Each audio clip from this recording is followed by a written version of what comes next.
Senhores telespectadores, estamos em finais de julho, as praias estão atulhadas de gente, já ninguém lá pode pôr um pé na areia e eu resolvi trazê-los hoje até uma região que é um paraíso.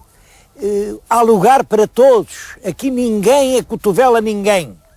Estamos nas Terras de Basto. Terras de Basto não é uma província, não é um concelho, mas é uma região histórica. O senhor telespectador pense no mapa português. As Terras de Basto são constituídas por 4 concelhos: Cabeceiras de Basto, Mondim de Basto, Celúrico de Basto e a Ribeira da Pena. Veem este círculo de montanhas? Esta que está diante de nós é a Cabreira. Mais para além é o Barroso. Para o sul ficam as grandes barreiras do Marão e do Alvão. Ali, do outro lado, chamavam-lhe outrora Monte Longo, são os Montes de Fafe.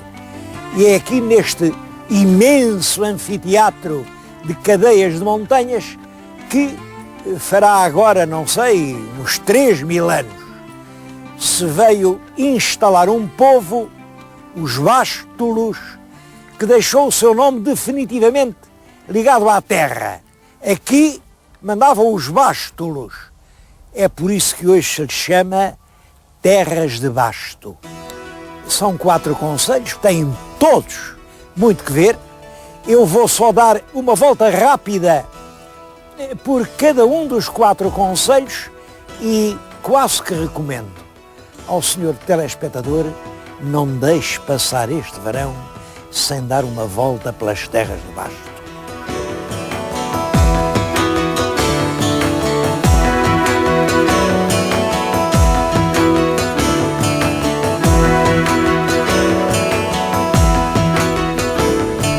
O Basto é aquela estátua. Bom, tem uma história curiosa.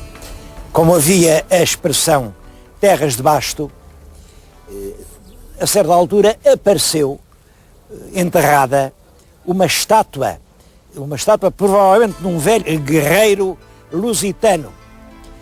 Não sei quando apareceu, mas sei que a colocaram numa ponte. A estátua ainda tem escrita, vêem letras aqui no peito. As letras o que dizem é Ponte de São Miguel de Refoios, de Basto, e depois a data, 1612. É, portanto, no princípio do século XVII, que pegam na estátua lusitana e a põem a guardar a ponte.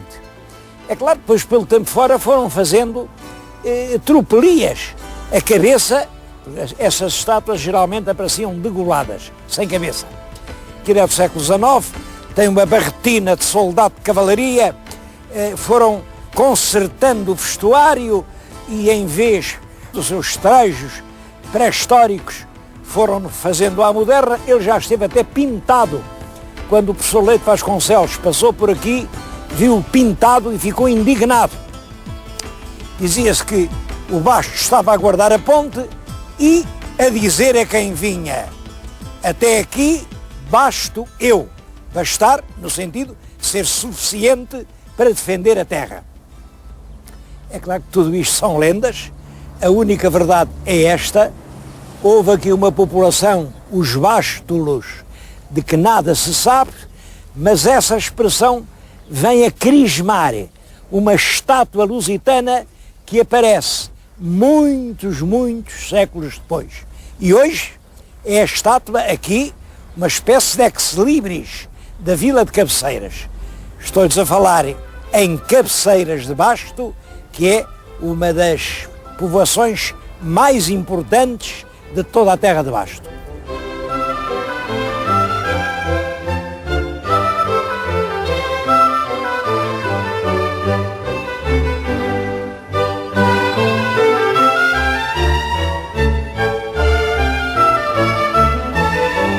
Bom, e a propósito do Basto, vamos começar o nosso programa precisamente aqui em Cabeceiras de Basto, porque é em Cabeceiras que está aquela estátua do Basto. Cabeceiras significa que isto era a cabeça das terras de Basto. E eu acho que cabeça, porque estava realmente no ponto mais elevado, era aqui que começava. Isto está realmente muito encostado às alturas das serras do Barroso e da Cabreira. O concelho começa aí, depois vem descendo. São as cabeceiras da terra de Basto. O monumento mais importante de Cabeceiras de Basto é evidentemente o que está aqui na nossa frente. Estão diante do convento de São Miguel de Refoios. É um convento muito antigo. A ideia é que ele terá sido fundado no século VII, portanto, ainda pelos visigodos, em 670. Claro, como sabem, depois disso, 670, vem a grande onda dos sarracenos, avassalam tudo, destroem tudo quanto é que estão, vão por aí acima, e aí perde-se um bocado a lembrança do convento de Cabeceiras. Bom, mas mais tarde os mouros passam, a semente do convento ficou e a semente voltou a florir. Olhem isto, que é um dos mais importantes monumentos portugueses do todo o norte do país. Isto que estão a ver é a construção finais do século XVII, principalmente a primeira metade do século XVIII. Isto tem uma riqueza monumental imensa. É claro, está aqui metido muito ouro do Brasil. Ouro do Brasil como? Bom, nos finais do século XVII, ali por 1698, 99, descobriram-se no Brasil grandes aluviões de ouro. E com o século XVIII começa a cair sobre Portugal uma maré de ouro. Bom, esse dinheiro foi usado sobretudo na construção de grandes construções religiosas. Esta é uma delas. Portanto, é gente que saiu daqui, saiu das suas terras, atravessou o Atlântico, foi trabalhar duramente no novo mundo, mas não esqueceu os lares onde tinha nascido.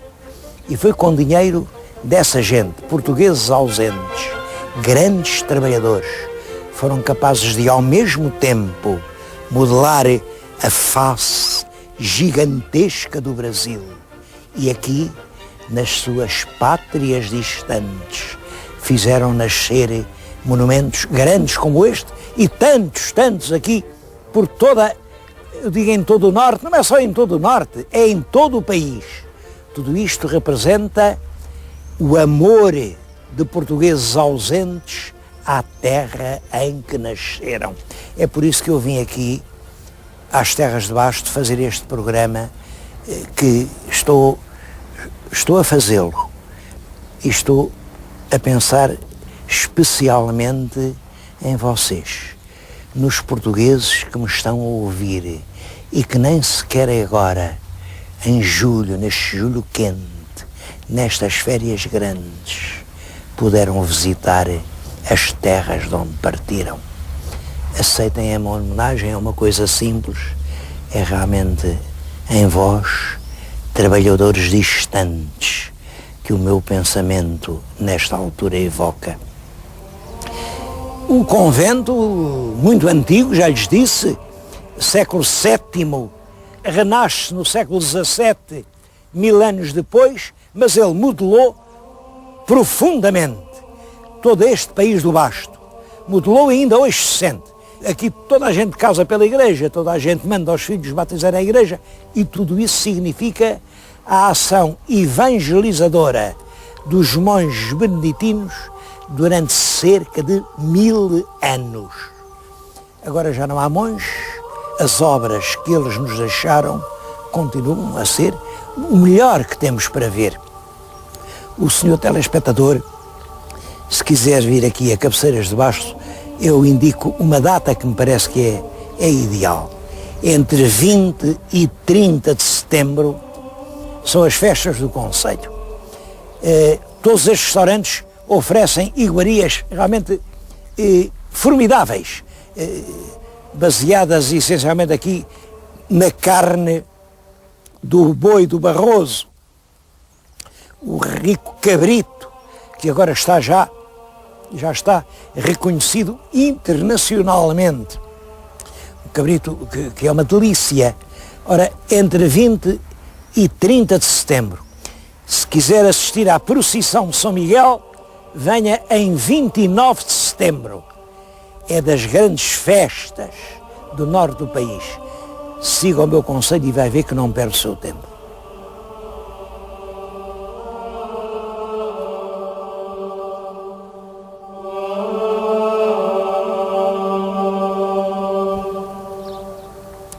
Mas aqui em Cabeceiras, o presente é tão importante como o passado.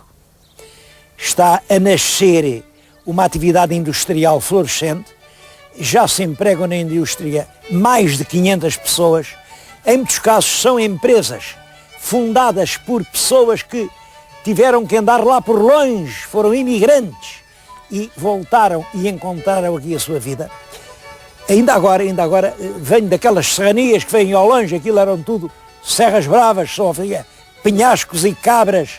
Bom, um homem que tinha ido para a Suíça aos 15 anos, trabalhou na agricultura, trabalhou na construção civil, depois trabalhou no hotelzito, até que se fartou, voltou, e mesmo naquelas serranias de onde tinha partido, é perto da aldeia do Moscoso, pôs não era um restaurante, era uma cabana, mas uma cabana onde dava de comer e de beber, assim nas serranias perdidas, é claro, toda a gente lá caiu. Hoje, ao domingo, há verdadeiras peregrinações. Vão caminhonetes, excursões, chamam aquilo o nariz do mundo. É um excelente exemplo de como a própria Serrania Brava pode ser um fator de atração e de turismo.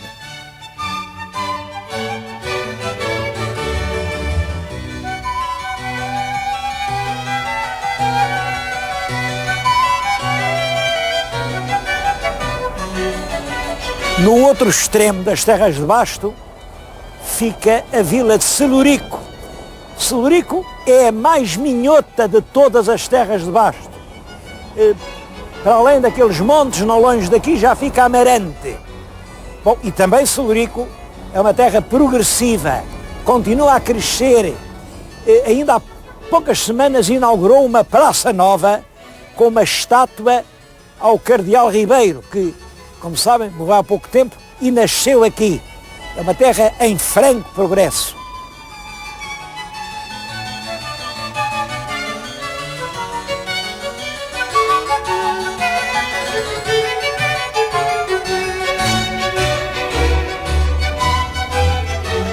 Quem vier a Celurico de Basto não pode deixar de visitar o castelo de Arnoia.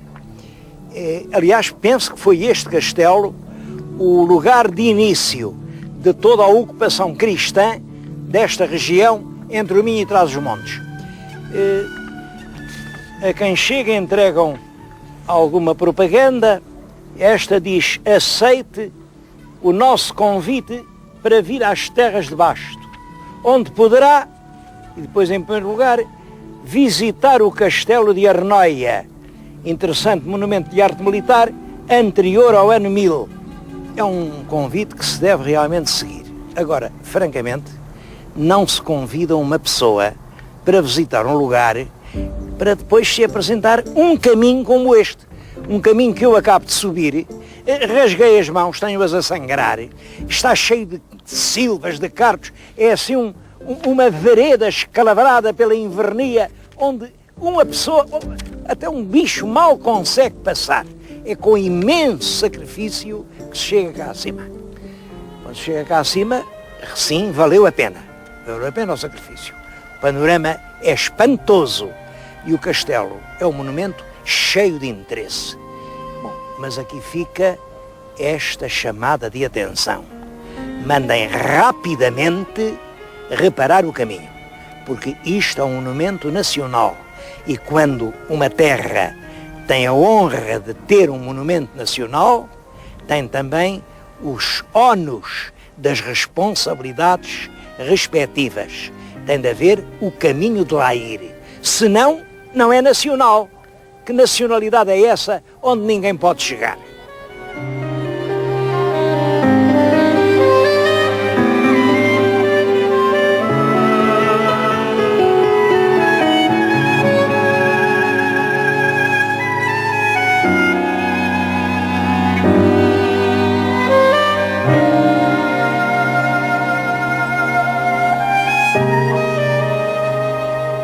Outro município aqui na região de Basto é Mondim de Basto.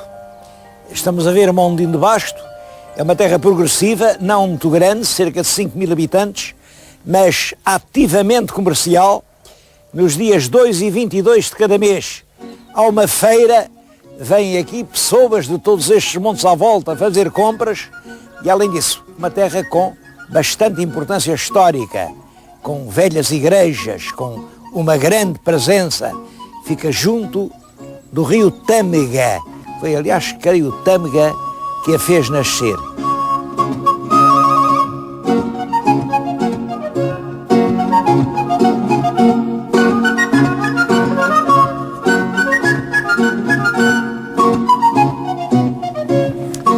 Um dos encantos de Mondim é o artesanato. Há aqui realmente artesanato do verdadeiro, do autêntico. É uma casa grande, nada disto é chinês, são tudo realmente artigos feitos aqui, feitos na região. Alguns vão desde o castanho ao linho bordado. Eu tenho na mão a candeia de 3 bicos, feita com aquele barro preto de Bisalhães. Reparem a beleza e a alegria, isto é uma obra-prima de escultura popular. E são coisas que estão a desaparecer por toda a parte. Isto é uma caroça. Aqui, na Terra de Basto, ainda é possível ver, no inverno, pastores vestidos com a caroça. Se forem a Lamas, Dolo ou Ermelo, ainda vêem pastores a guardar as suas ovelhas ou as suas cabras, agasalhados com isto, que realmente isto é muito bom porque escorre a chuva. Isto é um traje pode ter 2 ou 3 mil anos. Isto é muito mais antigo do que todas as coisas de que a gente se lembra.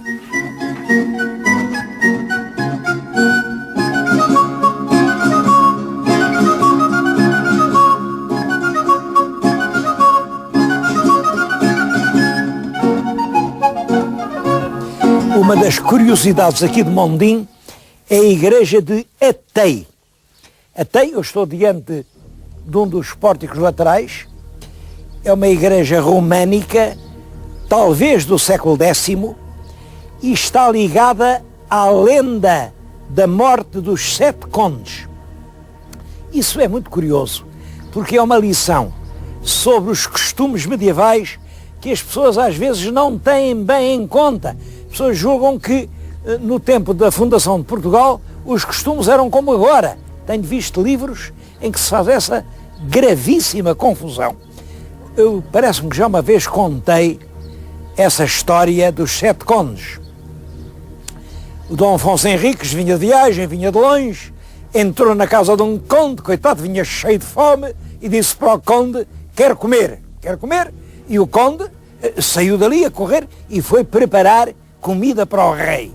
Como diz o nobiliário, foi adubar-lhe o comer e deixou a condessa a fazer companhia ao rei.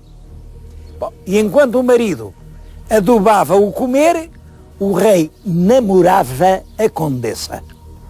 O conde veio, viu, ficou furioso e fez esta coisa brutal.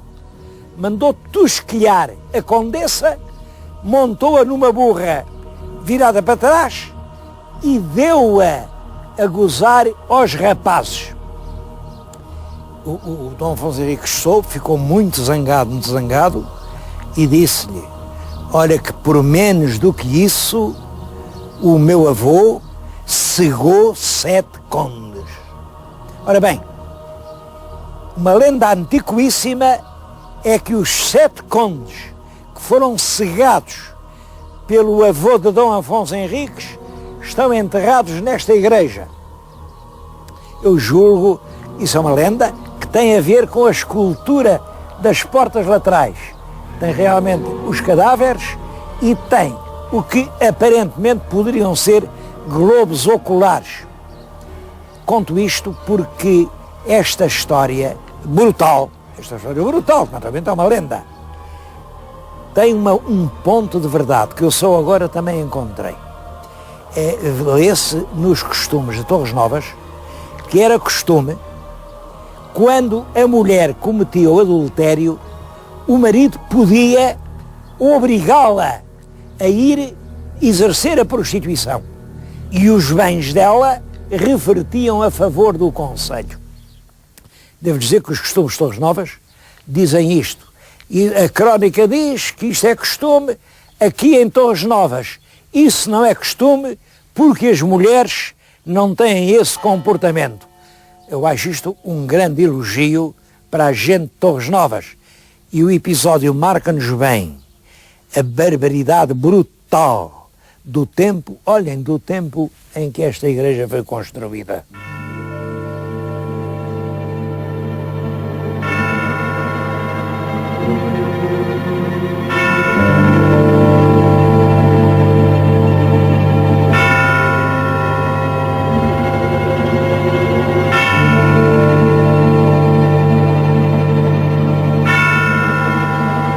Há mais um concelho em Terras de Basto, o Concelho da Ribeira da Pena, um concelho muito antigo.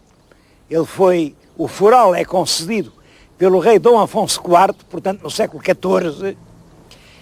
Ora bem, eu estou-lhes a falar exatamente diante do que foi a sede, do que foram os espaços do concelho durante muitos séculos. Se repararem bem, no andar de baixo ainda lá estão as grades. Antigamente as cadeias eram debaixo das câmaras. E deixou de ser aqui a sede do concelho por uma razão eu acho esta história formidável. Um garotinho, daqui, um garotinho pobre, foi à fonte buscar água. Foi à fonte, mas atrapalhou-se, tropeçou e partiu a bilha. A bilha fez-se em cacos. E o garoto ficou cheio de medo da mãe. Então agora partiu a bilha e fugiu. Fugiu, foi ter ao Porto. Lá esteve, era muito desperto, e estávamos nessa altura, meados do século XVIII, é a altura da febre do ouro, em Minas Gerais. Ele lá arranjou um capitão do navio que o levou para o Brasil, e foi para Minas Gerais. Mas quando saía, via a terra ao longe e disse: se eu ganhar tanto dinheiro como penso, hei de mandar fazer na minha terra a maior igreja que há entre as serras do Barroso e do Marão. Isto era o mundo dele, o seu mundo de criança. Via de um lado a imensa barreira do Marão, do outro a imensa barreira do Barroso. Ora bem, e a maior igreja de todas, ele a mandaria fazer. Prometeu e cumpriu. Ele, quando chegou aos 50 anos, estava rico e resolveu fazer a tal igreja. Só que aqui, no lugar onde tinha nascido, tudo isto tinha dono, não havia espaço, e teve que ir ali para cima, 3 quilómetros daqui, e fez uma igreja que lá está, que é realmente das maiores, dentre Barroso e Marão. É claro que com a igreja foi o senhor prior, com o senhor prior foi o sacristão, com o sacristão foi toda a gente, a vila foi atrás do templo, e este pequeno imigrante que saiu daqui levado pela fome conseguiu mudar a sede da terra em que nasceu.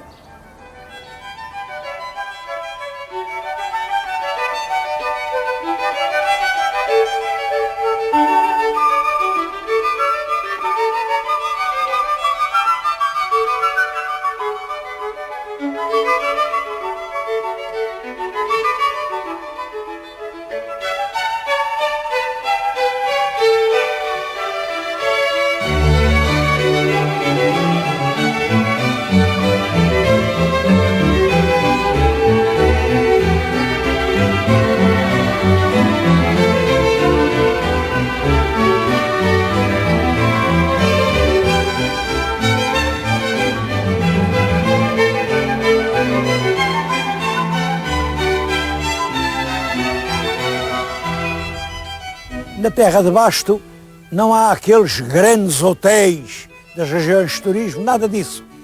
Em compensação, há numerosas residências antigas, turismo de habitação, velhos solares do século XVI, XVII. Este que estou a falar é feito por um ministro do Pombal. Quando o Pombal caiu, refugiou-se aqui, foi aqui que ele viveu. Há mais de 25 unidades, o que representa realmente centenas de quartos, onde se vive com um gosto, um encanto, uma intimidade com a história da terra, como talvez em mais nenhuma outra região do país. Isto é para lhes dizer, venham à Terra de Basto, porque têm sempre onde ficar. Se puderem, escolham uma casa assim.